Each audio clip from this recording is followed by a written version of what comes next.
শরৎচন্দ্র চট্টোপাধ্যায়ের শ্রীকান্ত, তৃতীয় খণ্ড, পর্ব ৮।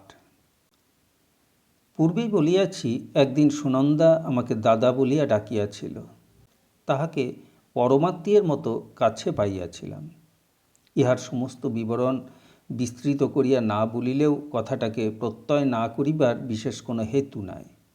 কিন্তু আমাদের প্রথম পরিচয়ের ইতিহাসটা বিশ্বাস করানো শক্ত হইবে হয়তো। অনেকেই মনে করিবেন ইহা অদ্ভুত। হয়তো অনেকেই মাথা নাড়িয়া কহিবেন এ সকল কেবল গল্পেই চলে। তাহারা বলিবেন আমরাও বাঙালি, বাংলাদেশেরই মানুষ, কিন্তু সাধারণ গৃহস্থ ঘরে এমন হয় তাহা তো কখনো দেখি নাই। তা বটে, কিন্তু প্রত্যুত্তরে শুধু ইহাই বলিতে পারি, আমিও এ দেশেরই মানুষ, এবং একটির অধিক সুনন্দা এদেশে আমারও চোখে পড়ে নাই। তত্রাচ ইহা সত্য।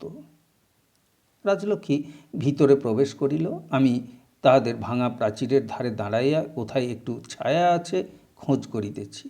একটি 17-18 বছরের ছোকরা আসিয়া কহিল, আসুন, ভিতরে আসুন। তর্কালঙ্কার মশাই কোথায়? বিশ্রাম করছেন বোধ হয়। আগে না, তিনি হাটে গেছেন, মা আছেন, আসুন বলিয়া সে অগ্রবর্তী হইল এবং যথেষ্ট দ্বিধাভরেই আমি তাহার অনুসরণ করিলাম। একদা কোনো কালে হয়তো এ বাটির সদর দরজা কোথাও ছিল, কিন্তু সম্প্রতি তাহার চিহ্ন পর্যন্ত বিলুপ্ত। অতএব ভূতপূর্ব একটা ঢেঁকিশালার পথে অন্তঃপুরে প্রবেশ করায় নিশ্চয়ই ইহার মর্যাদা লঙ্ঘন করি নাই। প্রাঙ্গণে উপস্থিত হইয়া সুনন্দাকে দেখিলাম। 19-20 বছরের শ্যামবর্ণ একটি মেয়ে, এই বাড়িটির মতোই একেবারে আভরণ বর্জিত। সম্মুখের অপরিসর বারান্দার একধারে মুড়ি ভাজিতেছিল। বোধহয় রাজলক্ষ্মীর আগমনের সঙ্গে সঙ্গেই উঠিয়া দাঁড়াইয়া আমাকে জীর্ণ একখানি কম্বলের আসন পাতিয়া দিয়া নমস্কার করিল। কহিল, বসুন। ছেলেটিকে বলিল, অজয়, উনুনে আগুন আছে, একটু তামাক সেজে দাও বাবা। রাজলক্ষ্মী বিনা আসনে পূর্বে উপবিষ্ট হইয়াছিল। তাহার প্রতি চাহিয়া ঈষৎ সলজ্জ হাস্যে কহিল, আপনাকে কিন্তু পান দিতে পারবো না, পান আমাদের বাড়িতে নেই। আমরা কে অজয় বোধহয় তাহা জানিতে পারিয়াছিল। সে তাহার গুরুপত্নীর কথায় সহসা অত্যন্ত ব্যস্ত হইয়া বলিয়া উঠিল, নেই, তাহলে পান বুঝি আজ হঠাৎ ফুরিয়ে গেছে মা? সুনন্দা তাহার মুখের দিকে এক মুহূর্ত মুখ টিপিয়া চাহিয়া থাকিয়া কহিল, ওটা হঠাৎ আজ ফুরিয়ে গেছে, না কেবল হঠাৎ একদিনই ছিল অজয়? এই বলিয়া সহসা খিলখিল করিয়া হাসিয়া উঠিয়া রাজলক্ষ্মীকে বলিল, ও রবিবারে ছোট মহন্ত ঠাকুরের আসবার কথায় 1 পয়সার পান কেনা হয়েছিল। সে প্রায় দিন 10 কথা। এতেই আমার অজয় একেবারে আশ্চর্য হয়ে গেছে, পান হঠাৎ ফুরালো কী করে। এই বলিয়া সে আবার হাসিতে লাগিল। অজয় মহা অপ্রতিভ হইয়া বলিতে লাগিল, বাহ, এই বুঝি, তা বেশ তো, হলেই বা, ফুরলেই বা। রাজলক্ষ্মী হাসি মুখে সদয় কণ্ঠে কহিল, তা সত্যিই তো ভাই, ও পুরুষ মানুষ, ও কি করে জানবে কি তোমার সংসারে ফুরিয়েছে? অজয় একজনকেও তাহার অনুকূলে পাইয়া কহিতে লাগিল, দেখুন তো, অথচ মা ভাবেন। সুনন্দা তেমনি সহাস্যে বলিল, হ্যাঁ, মা ভাবেন বই কি। না দিদি, আমার অজয়ই হলো বাড়ির গিন্নি, ও সব জানে। কেবল এখানে যে কোনো কষ্ট আছে মাই বাবুগিরি পর্যন্ত, এইটেই ও স্বীকার করতে পারে না। কেন পারবো না? বাহ, বাবুগিরি কি ভালো, ও তো আমাদের। বলিতে বলিতে কথাটা আর শেষ না করিয়াই সে বোধ করি আমার জন্য তামাক সাজিতেই বাহিরে প্রস্থান করিল। সুনন্দা কহিল, বামুন পণ্ডিতের ঘরে হত্যুকিই যথেষ্ট, খুঁজলে 1-8টা সুপুরিও হয়তো পাওয়া যেতে পারে। আচ্ছা, আমি দেখছি। এই বলিয়া সেও যাইবার উদ্যোগ করিতেই রাজলক্ষ্মী সহসা তাহার আঁচল ধরিয়া কহিল, হত্যুকি আমার সইবে না ভাই, আর সুপুরিতেও কাজ নেই। তুমি একটুখানি আমার কাছে স্থির হয়ে বসো, দুটো কথা কই। এই বলিয়া সেও এক প্রকার জোর করিয়াই তাহাকে পার্শ্বে বসাইল। আতিথ্যের দায় হইতে অব্যাহতি পাইয়া ক্ষণকালের নিমিত্ত উভয়েই নীরব রহিল। এই অবকাশে আমি আর একবার নূতন করিয়া সুনন্দাকে দেখিয়া লইলাম। প্রথমেই মনে হইল বস্তুত এই দারিদ্র্য জিনিসটা সংসারে কতই না অর্থহীন একজন যদি তাহাকে স্বীকার না করে। এই যে আমাদের সাধারণ বাঙালি ঘরের সামান্য একটি মেয়ে, বাহির হইতে যাহার কোনো বিশেষত্ব নাই, না আছে রূপ, না আছে বস্ত্র অলঙ্কার, এই ভগ্নগৃহের যে দিকে দৃষ্টিপাত করো কেবল অভাব অনটনের ছায়া। কিন্তু কিন্তু তবুও সে যে ওই ছায়া মাত্রই, তাহার বেশি কিছু নয়, সে কথাও যেন সঙ্গে সঙ্গেই চোখে পড়িতে বাকি থাকে না। অভাবের দুঃখটাকে এই মেয়েটি কেবলমাত্র যেন চোখের ইঙ্গিতে নিষেধ করিয়া দূরে রাখিয়াছে। জোর করিয়া সে ভিতরে প্রবেশ করে এত বড় সাহস তাহার নাই, অথচ মাস কয়েক পূর্বেও ইহার সমস্তই ছিল।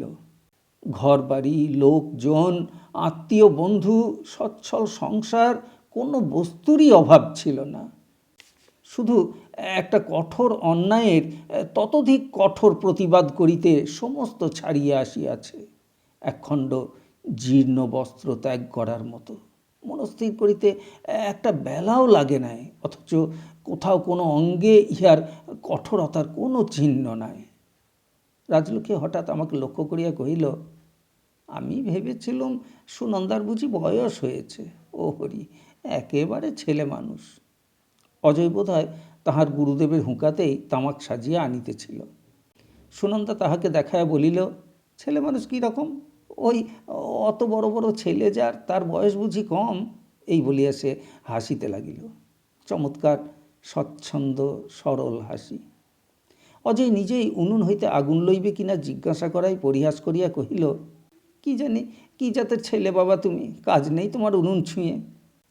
আসল কথা, জ্বলন্ত অঙ্গার চুল্লি হইতে উঠানো শক্ত বলিয়া সে আপনি গিয়া আগুন তুলিয়া কলিকাটার উপরে রাখিয়া দিয়া অজয়ের হাতে দিল এবং হাসি মুখে ফিরিয়া আসিয়া স্বস্থানে উপবেশন করিল। সাধারণ পল্লী রমণী সুলভ হাসি তামাশা হইতে আরম্ভ করিয়া কথায় বার্তায় আচরণে কোনোখানে কোনো বিশেষত্ব ধরিবার জো নাই, অথচ ইতিমধ্যে যে সামান্য পরিচয়টুকু তাহার পাইয়াছি তাহা কতই না অসামান্য। এই অসাধারণতার হেতুটা পরক্ষণেই আমাদের দুজনের কাছে পরিস্ফুট হইয়া উঠিল। অজয় আমার হাতে হুঁকাটা দিয়া বলিল, মা, ওটা তাহলে তুলে রেখে দিই।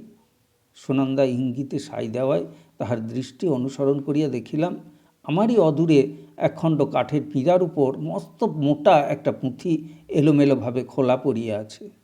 এতক্ষণ কেহই উহা দেখি নাই।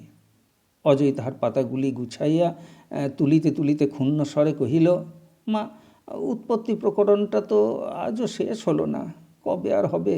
ও আর হবেই না। রাজলক্ষ্মী জিজ্ঞাসা করিল, ওটা কিসের পুঁথি অজয়? যোগ বাশিষ্ঠ।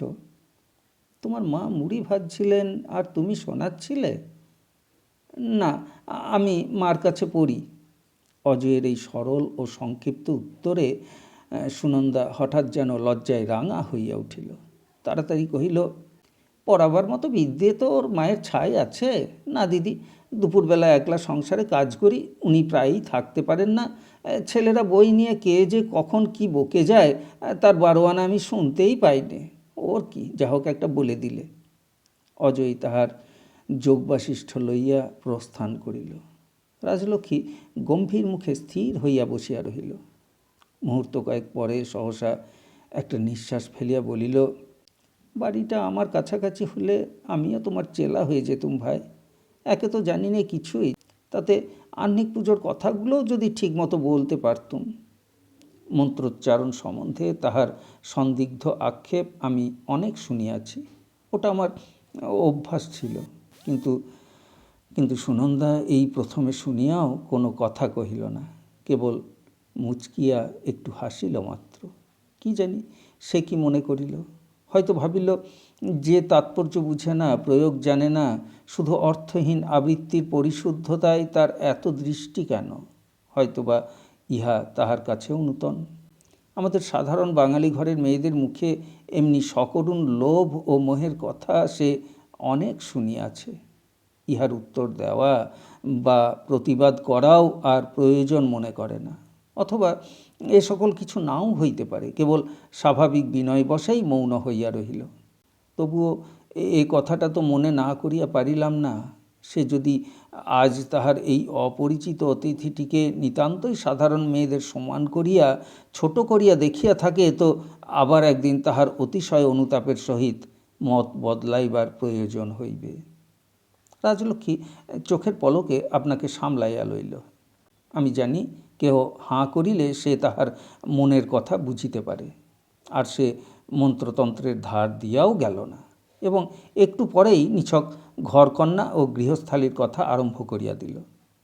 তাহাদের মৃদুকণ্ঠের সমস্ত আলোচনা আমার কানেও গেল না, কান দিবার চেষ্টাও করিলাম না, বরঞ্চ তর্কালঙ্কারের থেলো হুঁকায় অজয় দত্ত শুষ্ক সুকঠোর তামাকু প্রাণপণ করিয়া নিঃশেষ করিতে নিযুক্ত হইলাম। এই দুটি রমণী অস্পষ্ট মৃদুস্বরে সংসার যাত্রা সম্বন্ধে কোন জটিল তত্ত্বের সমাধান করিতে লাগিল সে তাহারাই জানে।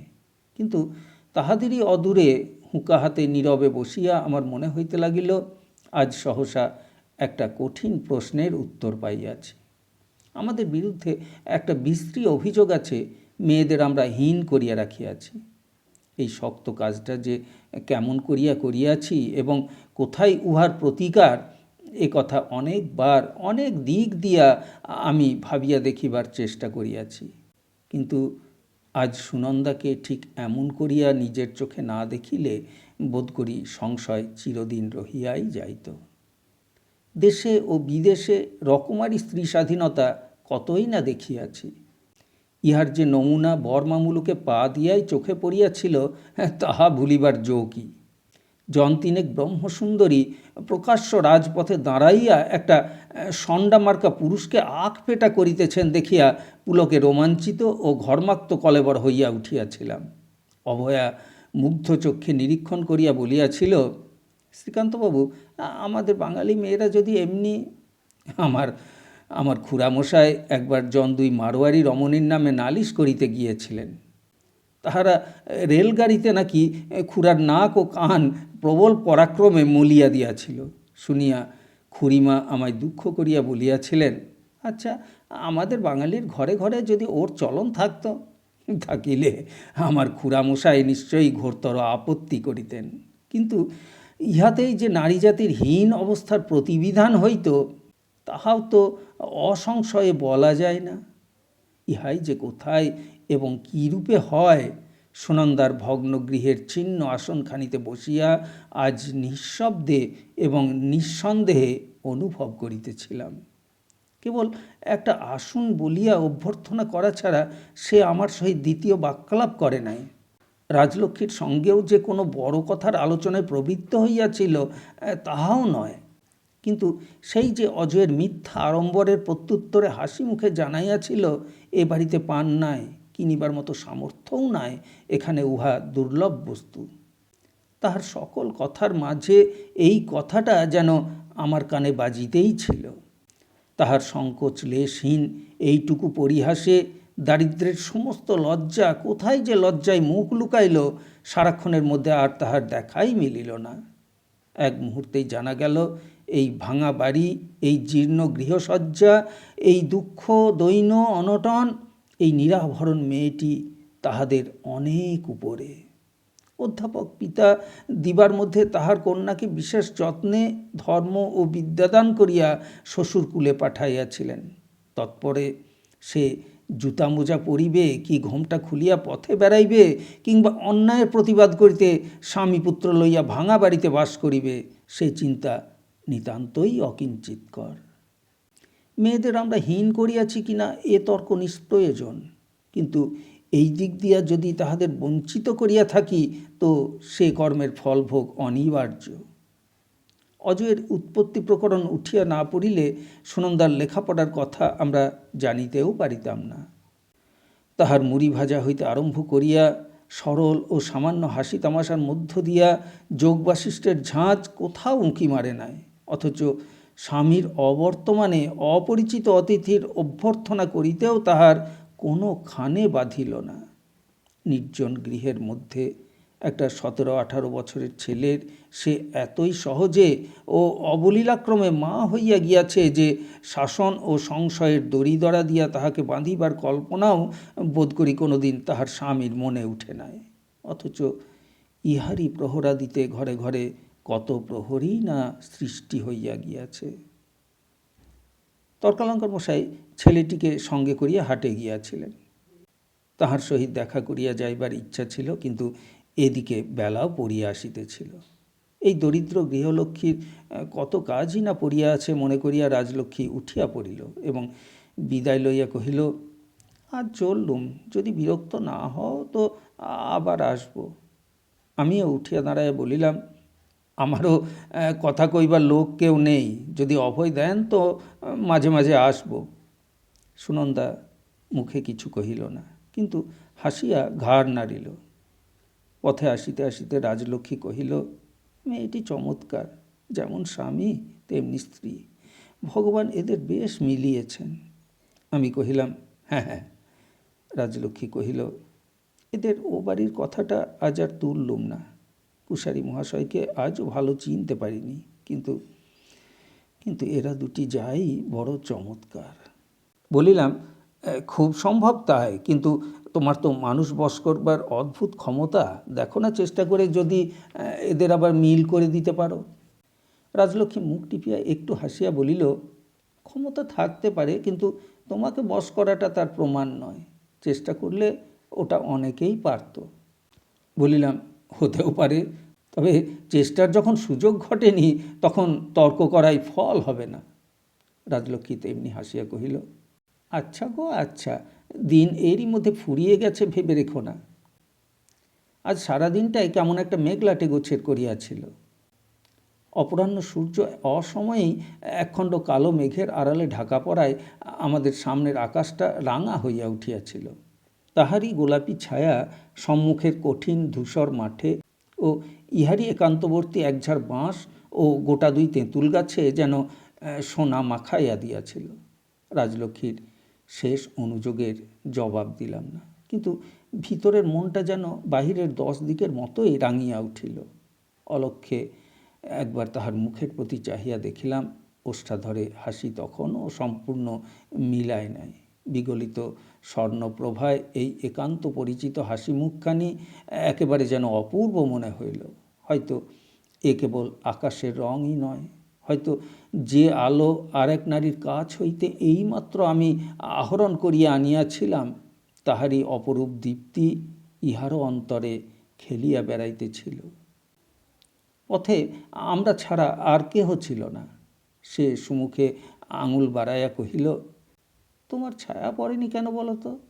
চাহিয়া দেখিলাম, অদূরে ডান দিকে আমাদের অস্পষ্ট ছায়া এক হইয়া মিলিয়াছে। কহিলাম, বস্তু থাকলে ছায়া পড়ে, বোধহয় ওটা আর নেই। আগে ছিল, লক্ষ্য করে দেখিনি, ঠিক মনে পড়ছে না। রাজলক্ষ্মী হাসিয়া বলিল, আমার পড়ছে, ছিল না। এতটুকু বয়স থেকে ওটা দেখতে শিখেছিলাম। এই বলিয়া সে একটা পরিতৃপ্তির নিঃশ্বাস ফেলিয়া কহিল, আজকের দিনটা আমার বড় ভালো লেগেছে। মনে হচ্ছে এতদিন পরে একটি সঙ্গী পেলাম। এই বলিয়া সে আমার প্রতি চাহিল। আমি কিছু কহিলাম না, কিন্তু মনে মনে নিশ্চয়ই বুঝিলাম সে ঠিক সত্য কথাটাই কহিয়াছে। বাটি আসিয়া পৌঁছিলাম, কিন্তু ধুলাপা ধুইবার অবকাশ মিলিল না। শান্তি ও তৃপ্তি দুই একই সঙ্গে অন্তর্হিত হইল। দেখি বাহিরের উঠান ভরিয়া 10-15 লোক বসিয়া আছে। আমাদের দেখিয়া সসম্ভ্রমে উঠিয়া দাঁড়াইল। রতন বোধ হয় এতক্ষণ বক্তৃতা করিতেছিল। তাহার মুখ উত্তেজনা ও নিগূঢ় আনন্দে চকচক করিতেছে। কাছে আসিয়া কহিল, মা, বারবার যা বলেছি ঠিক তাই হয়েছে। রাজলক্ষ্মী অধীরভাবে কহিল, কি বলেছিলি আমার মনে নেই, আর একবার বল। রতন কহিল, নবনীকে পুলিশের লোক হাত করি দিয়ে পিছমোড়া করে বেঁধে নিয়ে গেছে। বেঁধে নিয়ে গেছে? কখন? কি করেছিল সে? মালতীকে একেবারে খুন করে ফেলেছে। বলিস কি রে? তাহার মুখ একেবারে সাদা হইয়া উঠিল। কিন্তু কথা শেষ না হইতে অনেকে একসঙ্গে বলিয়া উঠিল, না না মা ঠাকুরুন, একেবারে খুন করেনি, খুব মেরেছে বটে, কিন্তু মেরে ফেলেনি। রতন চোখ রাঙাইয়া কহিল, তোরা কি জানিস? তাকে হাসপাতালে পাঠাতে হবে, কিন্তু খুঁজে পাওয়া যাচ্ছে না, গেল কোথা? তোদের শুদ্ধ দড়ি হাতে পড়তে পারে জানিস? শুনিয়া সকলের মুখ শুকাইল, কেহ কেহ সরিবার চেষ্টাও করিল। রাজলক্ষ্মী রতনের প্রতি কঠিন দৃষ্টিপাত করিয়া কহিল, তুই ও ধারে দাঁড়াগে যা, যখন জিজ্ঞেস করব বলিস। ভিড়ের মধ্যে মালতীর বুড়া বাপ পাংশু মুখে দাঁড়াইয়াছিল। আমরা সবাই তাহাকে চিনিতাম। ইঙ্গিতে কাছে ডাকিয়া প্রশ্ন করিল, কি হয়েছে সত্যি বলো তো বিশ্বনাথ? লুকালে কিংবা মিছে কথা কইলে বিপদে পড়তে পারো। বিশ্বনাথ যাহা কহিল তাহার সংক্ষেপে এইরূপ। কাল রাত্রি হইতে মালতী তাহার পিতার বাটিতে ছিল। আজ দুপুরবেলা সে পুকুরে জল আনিতে গিয়াছিল। তাহার স্বামী নবীন কোথায় লুকাইয়াছিল, একাকী পাইয়া বিষম প্রহার করিয়াছে, এমনকি মাথা ফাটাইয়া দিয়াছে। মালতী কাঁদিতে কাঁদিতে প্রথমে এখানে আসে, কিন্তু আমাদের দেখা না পাইয়া কুশারী মহাশয়ের সন্ধানে কাছারি বাটিতে যায়। সেখানে তাহারও সাক্ষাৎ না পাইয়া সোজা থানায় গিয়া সমস্ত মারধরের চিহ্ন দেখাইয়া পুলিশ সঙ্গে করিয়া আনিয়া নবীনকে ধরাইয়া দেয়। সে তখন ঘরেই ছিল, নিজের হাতে দুটো চাল সিদ্ধ করিয়া খাইতে বসিতেছিল, সুতরাং পলাইবার সুযোগ পায় নাই। দারোগাবাবু লাথি মারিয়া ভাত ফেলিয়া দিয়া তাহাকে বাঁধিয়া লইয়া গিয়াছেন। ব্যাপার শুনিয়া রাজলক্ষ্মী অগ্নিমূর্তি হইয়া উঠিল। সে মালতীকে যেমন দেখিতে পারিত না, নবীনের প্রতিও তেমনি প্রসন্ন ছিল না, কিন্তু তাহার সমস্ত রাগ গিয়া পড়িল আমার উপর। ক্রুদ্ধ কণ্ঠে কহিল, তোমাকে 100 বার বলেছি, ছোট লোকদের এসব নোংরা কাণ্ডের মধ্যে তুমি যেও না। যাও, এখন সামলাওগে, আমি কিছু জানি নে। এই বলিয়া সে আর কোনো দিকে দৃকপাত না করিয়া দ্রুতপদে বাটির ভিতর চলিয়া গেল। বলিতে বলিতে গেল, নবীনের ফাঁসি হওয়াই উচিত, আর ও হারামজাদি যদি মরে থাকে তো আপদ গেছে। কিছুক্ষণের নিমিত্ত আমরা সবাই যেন আড়ষ্ট হইয়া গেলাম। বকুনি খাইয়া মনে হইতে লাগিল, কাল এমনি সময়ে মধ্যস্থ হইয়া ইহাদের যে মীমাংসা করিয়া দিয়াছিলাম তাহা ভালো হয় নাই। না করিলে এ দুর্ঘটনা হয়তো আজ ঘটিত না। কিন্তু আমার মতলব ভালো ছিল। ভাবিয়াছিলাম, প্রেমলীলার যে অদৃশ্য চাপা স্রোতটা অন্তরালে বহিয়া সমস্ত পাড়াটাকে নিরন্তর ঘুলাইয়া তুলিতেছে, তাহাকে মুক্ত করিয়া দিলে হয়তো ভালো হইবে। দেখিতেছি ভুল করিয়াছি। কিন্তু তার পূর্বে সমস্ত ব্যাপারটা একটু বিস্তৃত করিয়া বলা প্রয়োজন।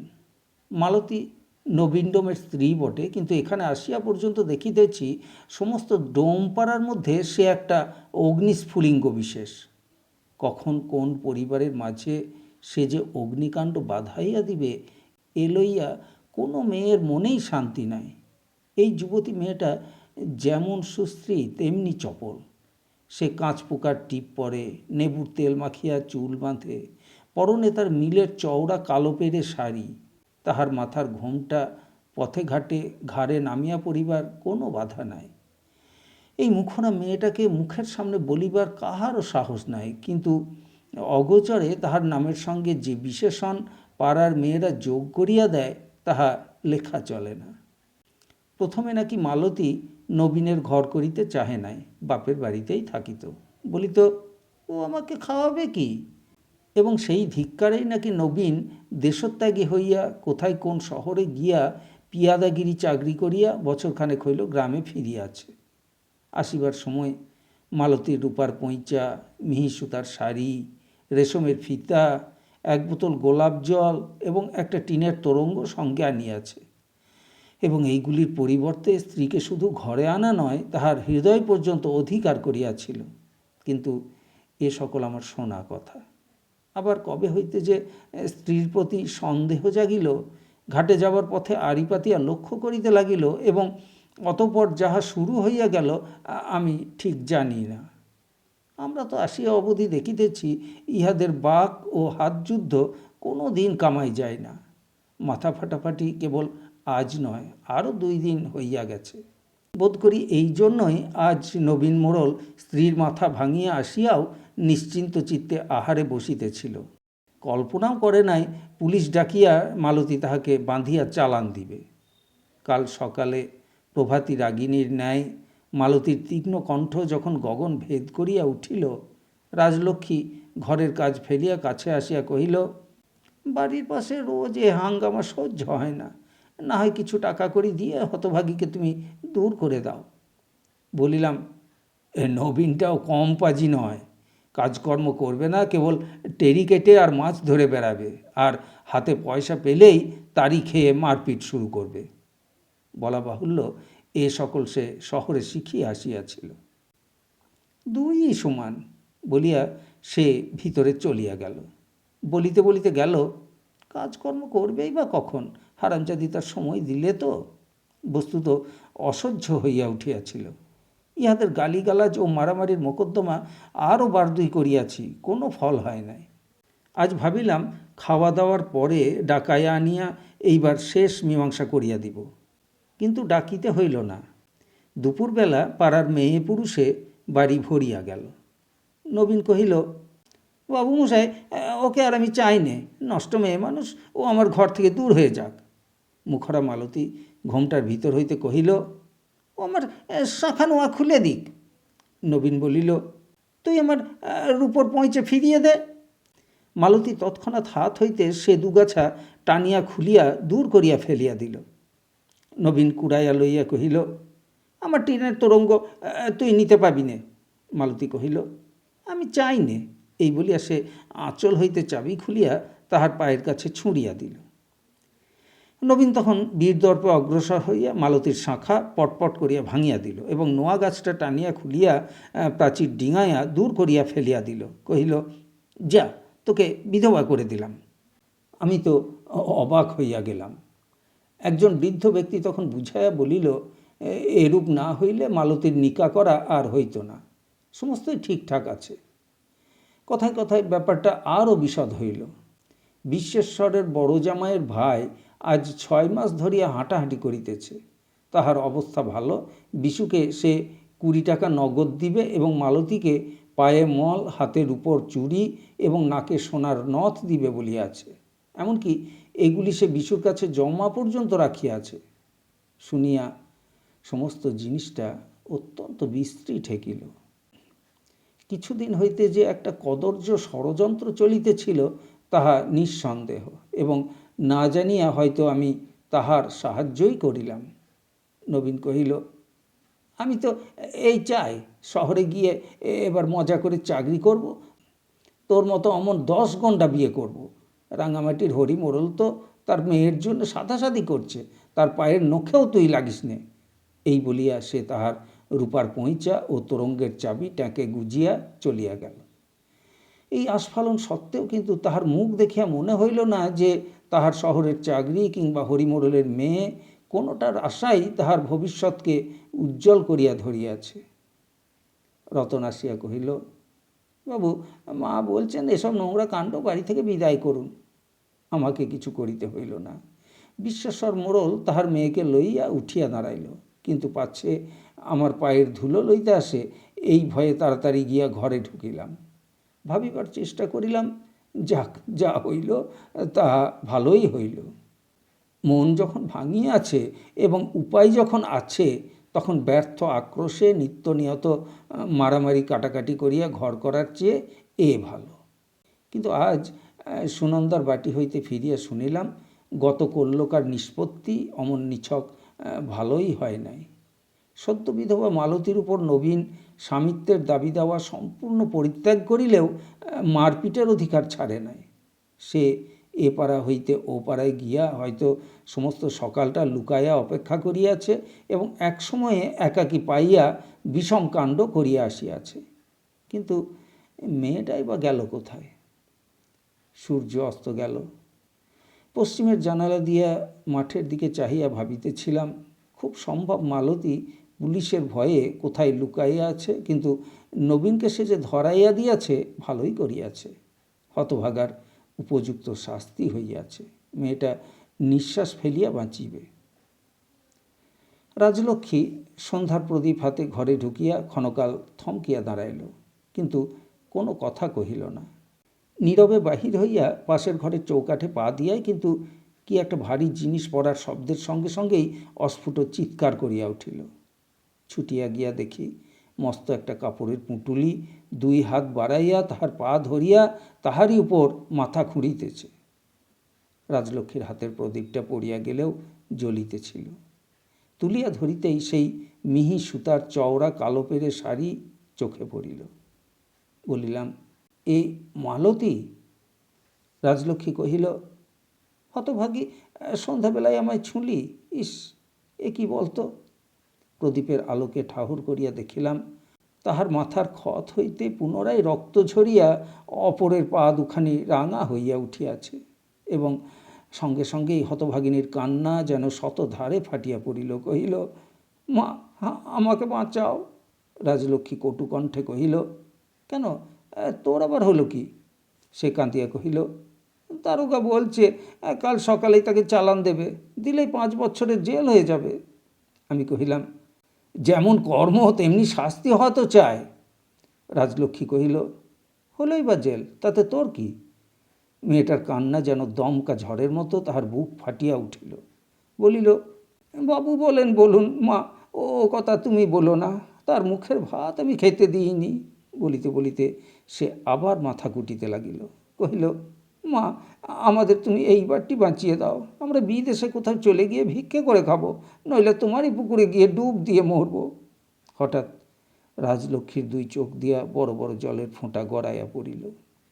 ধীরে ধীরে তাহার একরাশ এলো চুলের উপর হাত রাখিয়া রুদ্ধস্বরে কহিল, আচ্ছা আচ্ছা, তুই চুপ কর, আমি দেখছি। দেখিতেও হইল। রাজলক্ষ্মীর বাক্স হইতে 102 টাকা সেই রাত্রেই কোথায় গিয়া অন্তর্হিত হইল তাহা বলিবার প্রয়োজন নাই। কিন্তু নবীন মোড়ল কিংবা মালতী কাহাকেও সকাল হইতে আর গঙ্গামাটিতে দেখিতে পাওয়া গেল না।